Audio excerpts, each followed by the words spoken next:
A'udzubillahi minasyaitonirrajim. Bismillahirrahmanirrahim. Assalamualaikum warahmatullahi wabarakatuh. Alhamdulillahirabbil alamin wa bihi nasta'in ala umuri dunya waddin wassalatu wassalamu ala nabiyyina Muhammadin wa ala alihi wa ashabihi ajmain. Ya alimullah ma'alimna ma yanfa'una wa anfa'na bima 'allamtana wa zidna ilma wa arana al-haqqa haqqa warzuqna ittiba'ah wa arana al-batila batila warzuqna ijtinabah.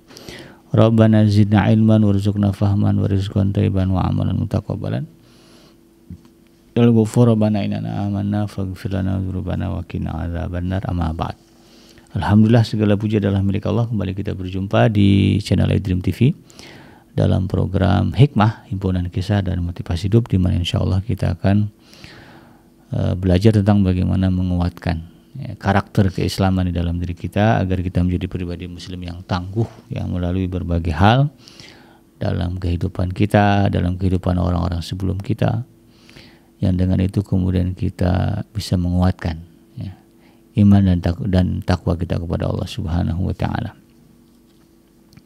Karena kalau kita lihat ya, di dalam Al-Quran itu Allah menyebutkan banyak kisah dan salah satu tujuannya adalah ya, selain sebagai fakta sejarah, adalah kemudian kita bisa mengambil hikmah dari berbagai kisah yang Allah sebutkan di dalam Al-Quran untuk menguatkan iman dan takwa kita kepada Allah. Tidak lupa kita baca salawat dan salam. Allahumma sholli ala Sayyidina Muhammad wa ala ali Sayyidina Muhammad. Assalamu alayka ayuhan Nabi wa rahmatullahi wa barakatuh. Semoga Allah terima salawat dan salam yang kita baca dan dilimpah curahkan kepada para nabi dan para rasul, wabil khusus ya Rasulullah Muhammad sallallahu alaihi wasallam. Dan semoga kita termasuk ke dalam kelompok orang yang akan berbahagia ketika berjumpa dengan Allah nanti di yaumul mahsyar, dijauhkan dari siksa api neraka, dimasukkan ke dalam jannah, dan dipertemukan dengan Rasulullah Muhammad sallallahu alaihi wasallam. Insyaallah, amin ya rabbal alamin. Sahabat iDream yang dirahmati Allah dimanapun Anda berada, di dalam kesempatan kali ini saya akan mengangkat tema tentang mengimani Rasulullah dengan meneladani akhlaknya. Jadi ini merupakan penekanan lah bagi kita yang kemudian ingin bertemu dengan Rasulullah Sallallahu Alaihi Wasallam nanti di yaumul mahsyar, pengen ketemu Rasulullah gitu kan. Maka ya tentu kita harus beriman kepada Rasulullah Sallallahu Alaihi Wasallam, mengimani Rasulullah, mengakui bahwa Rasulullah adalah Nabi dan Rasul yang diutus oleh Allah Subhanahu Wa Taala dengan membawa risalah yang benar. Terpatri di dalam diri kita keyakinan itu. Kemudian apa? Nah, iman itu diterjemahkan ke dalam tingkah laku kita. Jadi nggak cuma sebatas meyakini, iya saya yakin Nabi Muhammad adalah Rasulullah kan gitu ya, dia membawa risalah yang benar, lalu kemudian kita mengabaikan ajarannya, di mana di dalam tingkah laku kita tidak menunjukkan bahwa kita mengikuti, meneladani ajaran Rasulullah Shallallahu Alaihi Wasallam. Nah, jadi jangan sampai gini ya, rajin ikut majelis salawatan tapi kemudian ajaran Rasulullah Shallallahu Alaihi Wasallam dicuekin. Bahkan nauzubillah itu kan, di tengah-tengah majelis-majelis itu lalu kemudian bermaksiat. Akan ada pergi boncengan lawan jenis gitu kan, pulang malam gitu kan. Bukan, kita tidak mengeneralisasi lah, tapi kan fenomena-fenomena itu ada saja gitu kan. Suka muncul itu di medsos kan. Kritikan-kritikan. Bukan sholawatannya nggak ada masalah, insyaallah gitu kan. Selagi memang niatnya mengagungkan Rasulullah Sallallahu Alaihi Wasallam sebagai utusan Allah kan begitu. Nah, tapi persoalannya adalah itu tadi personalnya orang-orang yang kemudian mengikuti acara ini. Nah, ini harusnya istiqomah dengan niatnya ingin mengagungkan Rasulullah. Nah, datangnya juga kemudian bagaimana menjaga adab, menjaga akhlak, tingkah laku, jangan bermaksiat Jangan melakukan tindakan kejahatan. Ya, Rasulullah kan orangnya nggak suka berbuat jahat, kan begitu. Rasulullah itu tidak suka dengan kejahatan, kezaliman sekecil apapun. Ya. Maka kita kalau mengakui atau ingin disebut sebagai pengikut Rasulullah ya harus sama prinsipnya, ya. Anti dengan kejahatan dan kezaliman. Rasulullah nggak suka bermaksiat, maka kita berjuang agar kemudian tidak menjadi pribadi yang suka melakukan kemaksiatan, apalagi kemudian nauzubillah ya, kemaksiatan itu dilakukan terang-terangan, ya. Itu tadi ya, di majelis-majelis sholawatan, ya. Nipu gitu ya, mencuri itu kan ada ya, orang datang ke majelis sholawatan tapi kemudian niatnya mau nyopet, ada gitu kan. Yang kayak gini-gini tidak benar. Kalau datang ingin menghadiri majelis salawat di situ, hadir dan kemudian luruskan niat, ya, dan sinkronkan ya niat itu dengan tingkah laku kita, dengan amal kita, dengan perbuatan kita. Nah itulah ya cara kemudian mengimani Rasulullah SAW.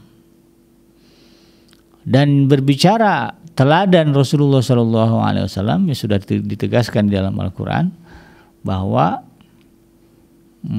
Allah menyebutkan di dalam surah Al-Qalam ya, ayat yang keempat. Surah Al-Qalam ini surah yang ke-68. Ayat yang keempat Allah katakan wa innaka la'ala khuluqin azim. Ya, sesungguhnya engkau Muhammad benar-benar berbudi pekerti yang agung. Jadi akhlak Rasulullah ini diacungi jempol kalau dalam bahasa kitanya. Ya, jadi Allah memuji Nabi Muhammad atas keagungan dan kemuliaan akhlaknya, tingkah lakunya, pribadinya. Nah, jadi ini bukan semata-mata Allah memuji gitu ya. Ya Allah memuji dengan di ayat ini, wa innaka sesungguhnya engkau Muhammad la'ala khuluqin azim, benar-benar berada di atas budi pekerti yang agung. Bagi kita yang mendengarkan pujian Allah kepada Rasulullah ini, jangan kemudian hanya berpikir wah hebat Rasulullah ya, Allah akhlaknya diakui oleh Allah Subhanahu wa taala. Jangan berhenti sampai di situ.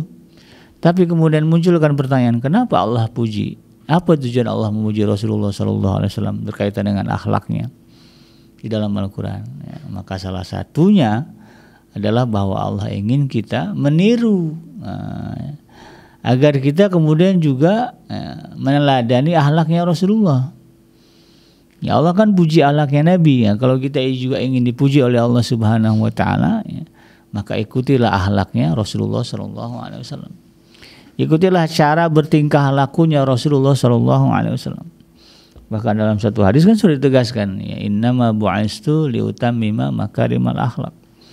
Dan aku kata Rasulullah SAW diutus ke alam dunia ini ya untuk menyempurnakan akhlak yang baik. Maka kalau berbicara sunnah ya, Rasulullah SAW yang paling utama adalah meneladani akhlaknya Rasulullah. Bahwa Rasulullah tidak suka dengan pertengkaran, permusuhan. Lihat ya, Rasulullah itu kan gak suka dengan pertengkaran, permusuhan. Tapi kalau kemudian kita katanya ya mengklaim sebagai kelompok yang mengikuti sunnah, menghidupkan sunnah, tapi kemudian senang bertengkar ya dengan sesama muslim, senang berdebat, senang menjelek-jelekan, ya senang mengadu domba, ya senang menghina, mengeluarkan kata-kata kotor kepada sesama muslim ya. Nah ini kan bertentangan ya dengan Rasulullah SAW. Ya, maka sempurnakanlah ya klaim kita sebagai pengikut sunnah, menghidupkan ajaran menghidupkan sunnah. Sempurnakan itu dengan betul-betul mengikuti akhlaknya Rasulullah SAW. Rasulullah tidak suka mencaci maki muslim. Rasulullah lebih senang mendamaikan daripada kemudian membiarkan keributan. Karena ada itu kan di zaman Rasulullah SAW ada dua orang sahabat begitu kan, yang satu tayamum sekali ya, yang satu tayamum sholat ya. Lalu yang kemudian yang kedua setelah awalnya ada dua orang ya, safar, lalu kemudian di jalan nggak nemuin air, lalu kemudian tayamum sholat gitu kan. Lalu jalan lagi, begitu di setelah jalan ya nggak lama kemudian nemu air. Nah, yang dua ini debat. Kenapa? Nah, kata yang satu, ya udah saya nggak wudu lagi, nggak sholat lagi. Saya kan udah sholat tadi dengan tayamum. Kata temannya tadi kan nggak ada air. Ini sekarang kita ketemu air. Ya harusnya kita wudu, kemudian kita ulang sholat. Ya, yang satu lah melakukan itu, yang satu enggak. Ya terjadi perdebatan gitu kan, pertengkaran. Kamu salah kalau kayak gitu. Yang benar tuh ya harusnya kita inilah. Lalu kemudian datang kepada Rasulullah SAW. Apa kata Rasulullah? Yang satu benar, yang satu juga benar. Ya, dua-duanya dibenarkan oleh Rasulullah SAW. Gitu kan. Jadi tidak kemudian Rasulullah ya mengatakan kamu salah, dia benar. Ya, begitu ya. Dalam kasus itu gitu kan. Ya kan padahal itu kan dua hal yang berbeda. Yang satu dia cukupkan sholat ya, dengan tayamumnya, dia nggak ulang lagi setelah ketemu air. Yang satu kemudian dia ngulang wudu lalu kemudian ngulang sholat. Itu kan dua keyakinan yang berbeda itu. Tapi Rasulullah kemudian membenarkan keduanya. Kalau saya pribadi menangkap bahwa Rasulullah SAW ya dalam hal ini ya menjadi lebih memilih untuk mendamaikan mereka. Jadi ketika kita berbeda pendapat dalam urusan amaliyah ibadah, ya kayak sebagaimana sahabat tadi dua orang itu, jangan kemudian kita bertengkar. Karena Rasulullah nggak suka kita bertengkar gara-gara itu. Yang dua ini aja didamaikan oleh Rasulullah. Dua-duanya dianggap benar, diakomodasi keyakinan masing-masing gitu. Diakomodir oleh Rasulullah SAW keyakinan masing-masing. Tapi kalau hari ini kemudian kita justru ya lebih senang menyalahkan orang lain sehingga kemudian muncul permusuhan dan keributan. Nah, ini kan pertanyaannya, apakah Rasulullah menyetujui itu kan gitu ya? Saya pribadi ya lebih memilih yang itu tadi ya, bahwa Rasulullah SAW lebih menyukai ya bahwa sesama Muslim itu damai. Jangan kemudian sengaja meruncingkan permusuhan dengan mengedepankan membesar-besarkan perbedaan. Apalagi yang sifatnya itu adalah hal-hal yang furu'iyah, cabang ya, bukan yang usul. Kalau yang usul ya kita sepakatlah ya. Tapi jangan semua yang kita tidak sepakat ya dalam urusan amaliyah ibadah lalu kemudian membuat kita menjadi membenci kepada muslim yang lain. Jadi jangan sampai ada istilah saya ini paling nyunah, itu nggak boleh. Ya, itu nggak boleh. Nanti sifat jatuhnya sombong. Ya, iblis aja yang udah di dalam sorga itu kan gara-gara sombong diusir ya, oleh Allah Subhanahu Wa Taala. Lah kita belum masuk sorga udah sombong, mau dikemanain? Ya. Ya, belum di surga aja udah sombong gitu kan. Nah, ya rasanya nggak mungkin lah kemudian masuk ke dalam surga. Maka Rasulullah tegaskan kan, la yadkhulul jannata man kana fi qalbihi misqala dzarratin min kibir. Ya, nggak akan masuk ke dalam surga orang yang di dalam hatinya ada sifat sombong walaupun sebesar zarah, sebesar atom. Karena yang berhak sombong itu hanyalah Allah. Nah, ini yang kita minta ya, supaya hati kita dibersihkan dari kesombongan-kesombongan. Ya, jangan merasa lebih baik dari orang lain ya, karena makhluk yang merasa lebih baik dari orang lain ya, adalah iblis ya, contohnya. Ya, merasa lebih baik daripada Nabi Adam ya. Ana khairu minhu, kata dia kan. Aku ini lebih baik daripada Adam. Khalaqtani khalaqtahu min tin wa khalaqtani minan nar. Ya, engkau ciptakan dia dari tanah dan engkau ciptakan aku dari api. Ana khairu minhu ya. Saya lebih baik dari dia. Ya, walaupun nggak terucap, kalau ada muncul perasaan saya ini lebih baik ya daripada si anu. Saya lebih nyunah, ini bahaya ya. Bahaya. Jadilah ya pribadi yang kemudian betul-betul mengikuti akhlaknya Rasulullah SAW dari semua segi lah gitu ya. Dari semua segi. Ya, jangan dari hanya amalan saja, ini sunnah Rasul, sementara akhlak Rasul nggak kita kedepankan. Ya baguslah kita bilang ini begini ya, misalnya makan sambil duduk, ya, minum sambil duduk itu sunnah ya, sunnah Rasul gitu kan. Apalagi ya cara sholat Rasulullah itu begini ya bagus itu. Ya, silakan gitu kan, diajarkan kepada umat, tapi kemudian jangan sampai melupakan bahwa Rasulullah tidak menyukai permusuhan sesama muslim. Rasulullah tidak suka kalau kita kemudian membanggakan diri ya, di hadapan manusia ya, karena amalan kita. Ya. Nah dalam hal ini ya, jadi jelaslah bagi kita bahwa ya, ketika kita berbicara mengimani Rasulullah SAW, ingin diakui sebagai umat Nabi Muhammad SAW, ingin mendapatkan syafaat ya, karena kita sadarlah kita ini banyak dosa ya, banyak maksiat gitu kan, ibadah juga nggak rajin, maka pengen benar-benar mendapatkan syafaat Rasulullah kalau kita nanti berada di yaumul mahsyar gitu kan. Maka kalau itu ada dalam diri kita ya, yang harus kita bawahi adalah apa? Ya, selain mengakui mengimani Rasulullah, kita juga berusaha untuk kemudian meneladani akhlak Rasulullah SAW, meneladani tingkah lakunya. Nah itu kan. Nah terkait dengan akhlaknya Rasulullah SAW, ya Sayyidah Aisyah radhiyallahu anha pernah ditanya ya, dalam satu riwayat ya, yang disebutkan dalam kitab hadis Imam Muslim kan ya. Su'ilat Aisyah radhiyallahu anha an khuluqi Rasulullah sallallahu alaihi wasallam. Faqalat kana khuluquhul Quran. Ya, satu ketika Sayyidah Aisyah radhiyallahu anha pernah ditanya tentang akhlaknya Rasulullah. Lalu kemudian dia mengatakan akhlaknya Rasulullah sallallahu alaihi wasallam adalah Al-Qur'an. Ya. Jadi akhlaknya Rasulullah sallallahu alaihi wasallam itu ya, tingkah lakunya Rasulullah SAW itu tidak bertentangan dengan Al-Quran, bahkan sejalan. Ya, prinsipnya segala perintah yang ada di dalam Al-Quran itu dikerjakan Rasulullah, dan segala hal yang dilarang oleh Allah Subhanahu Wa Taala dilakukan oleh Rasulullah SAW. Itulah akhlak. Bahwa Allah melarang kita untuk mengumbar amarah, ya Rasulullah adalah pribadi yang tidak suka mengumbar amarah. Bahwa Allah memerintahkan kita menjadi pemaaf di dalam Al-Quran, maka Rasulullah adalah pribadi yang sangat pemaaf. Ya, kita bisa lihat bagaimana dalam peristiwa Fathu Mekah ya. Ya, sudah sedemikian rupa ya kejahatan orang-orang musyrik ya, kepada kaum muslimin, kepada Rasulullah, tetapi ketika Rasulullah datang dengan posisi sebagai pemenang perang ya, tetapi Rasulullah kemudian lebih memilih ya memaafkan mayoritas. Memang ada beberapa orang yang dieksekusi ya karena kejahatan perang yang luar biasa, tapi selebihnya ya, dan itu tadi bukan perasaan personal ya dieksekusinya itu, tapi karena kejahatan perang mereka. Tapi yang selebihnya ya, bahkan Sayyidah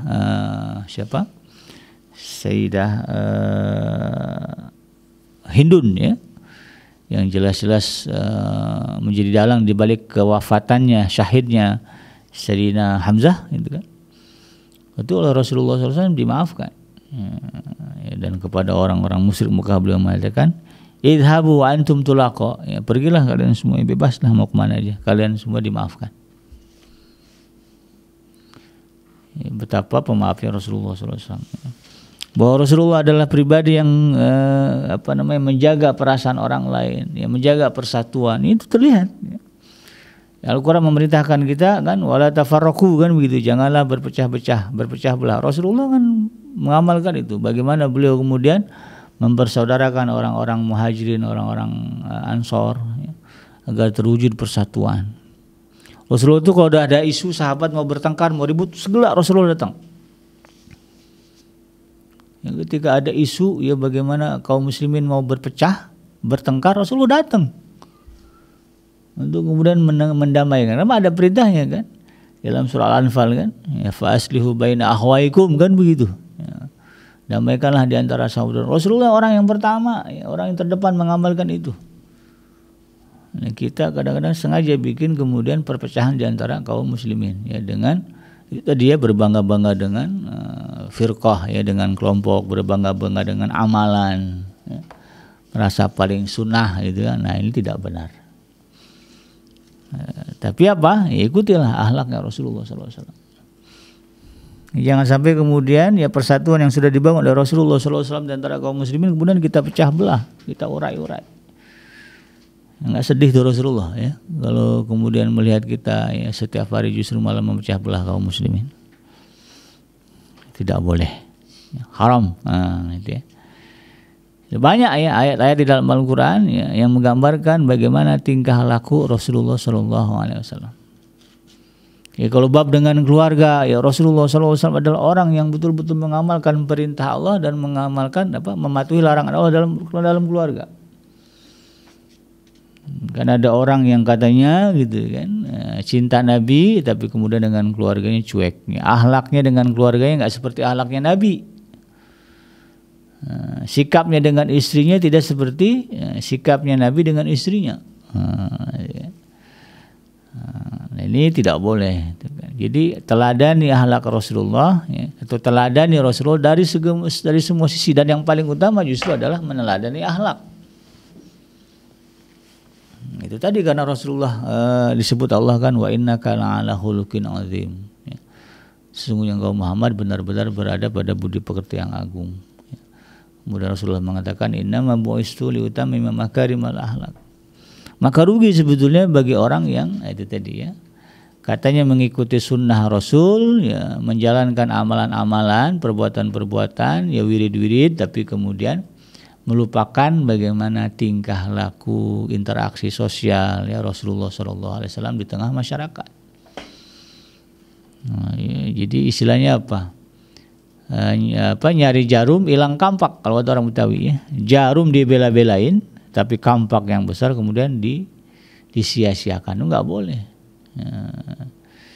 Ya, jadi kalau bisa ya dua-duanya, kampaknya kita jaga, jarumnya juga kita pelihara. Jarum walaupun kecil kan kita perlu ya untuk buat jahit-jahit kain. Karena jahit kain nggak bisa pakai kampak. Jadi ini yang kemudian kita harus pahami. Dan pada dasarnya itu tadi ya, Allah Subhanahu wa taala sudah menegaskan di dalam surah Al-Ahqaf ayat yang ke-9 ya. Tentang posisi Rasulullah sallallahu alaihi wasallam ya, dalam surah Al-Ahqaf ini ayat yang ke-9 Allah Subhanahu wa taala berfirman, In attabi'u illa ma yuha ilayya wa ma ana illa nazirum mubin. Ya, katakanlah Muhammad, aku hanyalah mengikuti apa yang diwahyukan kepadaku dan aku hanyalah pemberi peringatan yang menjelaskan. Jadi Rasulullah SAW adalah orang yang paling depan di dalam mengamalkan perintah dan larangan Allah Subhanahu wa taala. Ya, jadi kalau kita pengen tahu akhlaknya Rasulullah kayak gimana, baca Al-Qur'an, pahami Al-Qur'an, amalkan. Nah, kalau kita mengamalkan apa yang disebutkan di dalam Al-Quran, perintah Allah kita lakukan, larangan Allah kita patuhi gitu ya, maka pada hakikatnya kita sudah mengikuti, meneladani Rasulullah SAW dalam bab akhlak. Nah, makanya kemudian hazanah kita tentang ayat Al-Quran harus kita tingkatkan. Jangan mencukupkan diri dengan hafal juz amma ya, atau hafal surah Yasin, ya, Yasin ke Yasin aja. Padahal Al-Quran kan surahnya ada 114 ya. Jangan cukupkan diri sampai di situ gitu ya. Tapi tambahkan ya, pemahaman kita, pengetahuan kita, wawasan kita tentang Al-Quran ya, dari surah Al-Baqarah sampai surah An-Nas. Itu ya. Jangan hanya dipilah-pilah ya, Al-Waqiah aja Al-Waqiah ya. Al-Muluk aja Al-Muluk gitu kan. Al-Quran kan padahal ayatnya banyak, suratnya juga banyak ya. Maka semuanya kita baca, kita pahami ya. Yang paling bagus itu baca ya, target ya, satu hari misalnya 1 lembar atau 2 lembar, kemudian setelah kita baca Arabnya ya, kita baca terjemahnya. Ya, artinya apa sih yang saya baca ini? Nah, jadi membacanya dapat pahala, kemudian tambah lagi pahala mempelajarinya, memahaminya. Itu dari itu justru yang lebih penting gitu kan. Ya, paham kita. Jadi setiap hari hazanah kita tentang Al-Quran tambah ya, pengetahuan kita tentang Al-Quran itu bertambah ya, karena Rasulullah juga adalah pribadi yang seperti itu ya. Dan di dalam surah An-Najm ya, ayat yang ke-1 hingga ayat yang ke-4 Allah Subhanahu wa taala menegaskan ya, wan najmi idza hawa, demi bintang ketika terbenam, ma dhalla sahibukum wa ma ghawa, kawanmu yaitu Nabi Muhammad tidak sesat dan tidak keliru. wa ma yantiqu 'anil hawa, ya, dan dia tidak pula berucap tentang Al-Qur'an dan penjelasannya berdasarkan hawa nafsunya. In huwa illa wahyu yuha. Iya, Al-Qur'an itu tidak lain hanyalah wahyu yang disampaikan kepadanya. Jadi Rasulullah SAW ya kalau berbicara kebenaran sumbernya Al-Qur'an. Ya. Dan apa yang Rasulullah SAW ucapkan tidak akan pernah bertentangan dengan Al-Qur'an. Ya, kalau ada orang ya nyodorin hadis gitu ya, katanya ini hadis nih gitu kan, tapi prinsipnya bertentangan dengan Al-Qur'an, nah maka bisa dipastikan ya hadis yang disodorkannya hadis palsu gitu ya. Karena antara ucapan Rasulullah ya, pemikiran Rasulullah dengan Al-Qur'an tidak pernah bertentangan ya, sejalan. Kadang-kadang ada ya katanya tokoh-tokoh ya kemudian bercerita ya sesuatu, menyampaikan sesuatu tentang Rasulullah itu kan. Nah, kalau yang nggak tahu mungkin iya aja, tapi kalau yang paham Al-Qur'an itu bingung gitu. Kok bisa gitu ya, ada hadis ya tentang Rasulullah tapi kemudian prinsipnya bertentangan dengan Al-Qur'an. Nah, itu kan tidak bisa diterima itu kan. Nah, makanya kemudian Al-Qur'an itu harus menjadi kitab yang paling utama untuk kita sering baca dan kita pahami ya. Baguslah ya kita punya perpustakaan ya, tiap hari ada bedah buku, baca buku. Itu bagus. Tapi bagi kita seorang muslim Al-Qur'an yang paling utama. Ya, jangan sampai kita rajin baca buku ya. Tapi kemudian kita lupa baca Al-Qur'an. Nah, itu enggak boleh. Jadi Rasulullah SAW tidak pernah mengatakan sesuatu yang bertentangan dengan Al-Quran ya, dan apa yang dia lakukan oleh Rasulullah SAW pasti ya, sesuai dengan Al-Quran. Nah, karena itu kemudian Allah Subhanahu Wa Taala menegaskan di dalam surah Al-Ahzab surah yang ke-33 ayat yang ke-21, laqad kana lakum fi Rasulillahi uswatun hasanah liman kana yarjullaha wal yawmal akhir wa dzakarallaha katsira. Ya. Sungguh telah ada ya bagi kalian fi Rasulillah dalam diri Rasulullah SAW teladan yang baik bagi mereka yang mengharapkan Allah dan kedatangan hari akhir, dan mereka ya dan dia ya Rasulullah SAW adalah pribadi yang banyak mengingat Allah Subhanahu Wa Taala. Wa dzakarallaha katsira. Ya, kalau lebih spesifik lagi nih ya. Maka kekuatan Rasulullah SAW itu ada pada kekuatan zikirnya, ingatannya kepada Allah Subhanahu Wa Taala, bahwa Rasulullah SAW adalah pribadi yang tidak pernah lalai dari mengingat Allah ya. Sehingga kemudian itu tergambar dalam tingkah lakunya ya, dalam apapun yang beliau lakukan dasarnya adalah zikrullah, ingat kepada Allah tadi. Maka kemudian apa yang dilakukan ya, tentu tidak akan bertentangan dengan apa yang Allah Subhanahu Wa Taala sebutkan di dalam Al-Quran. Ya, kita ini karena sering lalai sama Tuhan, gitu ya, sering lalai sama Allah, ya, lupa mengingat Allah, maka kemudian ketika bertingkah laku, berakhlak, wajar kalau kemudian ya, bertentangan dengan apa yang Allah Subhanahu Wa Taala inginkan. Orang yang di hatinya selalu ingat Allah, ketika dia dihadapkan sesuatu dan itu perlu kemudian dia putuskan untuk dilakukan atau tidak, maka pertimbangannya Allah ridho apa enggak. Nah, itu. Kalau dia bilang, kalau dia resap-resapi sepertinya Allah ridho nih. Ya. Dasarnya apa ya? Al-Quran tadi ya. Dasarnya sunnah. Maka dia kerjakan. Tapi setelah dia renungi kayaknya Allah enggak ridho nih. Soalnya kata Al-Quran begini, kata hadis Nabi begini. Wah, mendingan enggak usah saya kerjain. Nah, itu ya. Nah, ini yang kemudian kita harus pahami dan menjadi prinsip dalam kehidupan kita. Ya, mudah-mudahan dengan demikian ya sahabat Adrim yang dirahmati Allah, kita ya diakui sebagai umat Nabi Muhammad SAW. Ya, ketika nanti kita bertemu dengan Allah Subhanahu Wa Taala, ya, lalu kemudian kita minta kepada Allah agar kita dipertemukan dengan Rasulullah, dikabulkan. Nah, ya. Rasulullah akan kita akan dipertemukan dengan Rasulullah SAW.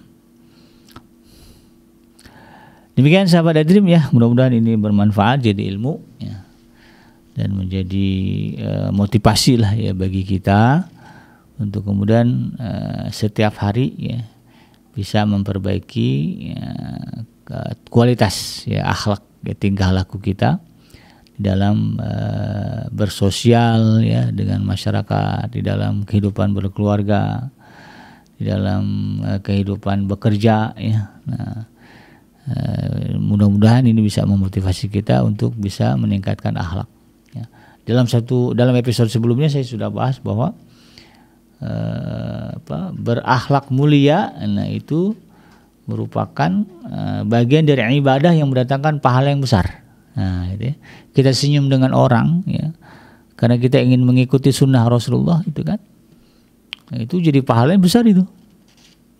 Bahwa kita ingin memaafkan saudara kita ya, karena kesalahan yang dibuat ya, dan karena kita mengikuti sunnah Rasul, itu jadi pahala yang besar. Bahwa kita memilih untuk kemudian tidak meributkan ya persoalan perbedaan amal ya, amaliyah gitu ya. Karena ingin mengikuti sunnah Rasul ya, maka itu jadi pahala yang besar. Ada orang yang bilang kunut salah itu kan, lalu kemudian dia meributkan itu, kamu pakai kunut bidah itu gini-gini ya kan, jadi ribut itu.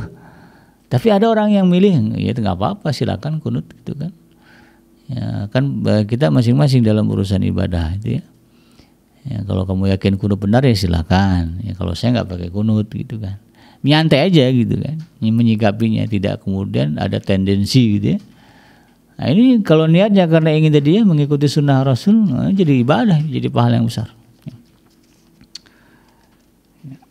Demikian sahabat Dream ya, mudah-mudahan bermanfaat. Yang benar datangnya dari Allah Subhanahu Wa Taala, yang salah semata-mata lahir dari kealfaan dan juga kehilapan saya pribadi. Saya bikinnya pamit undur. Hasbiyallahu la ilaha illahu alaihi tawakkaltu wa huwa rabbul arsyil azim. Subhanaka Allahumma rabbana wa bihamdika asyhadu an la ilaha illa anta astaghfiruka wa atubu ilaik. Walhamdulillahirabbil alamin. Wassalamualaikum warahmatullahi wabarakatuh.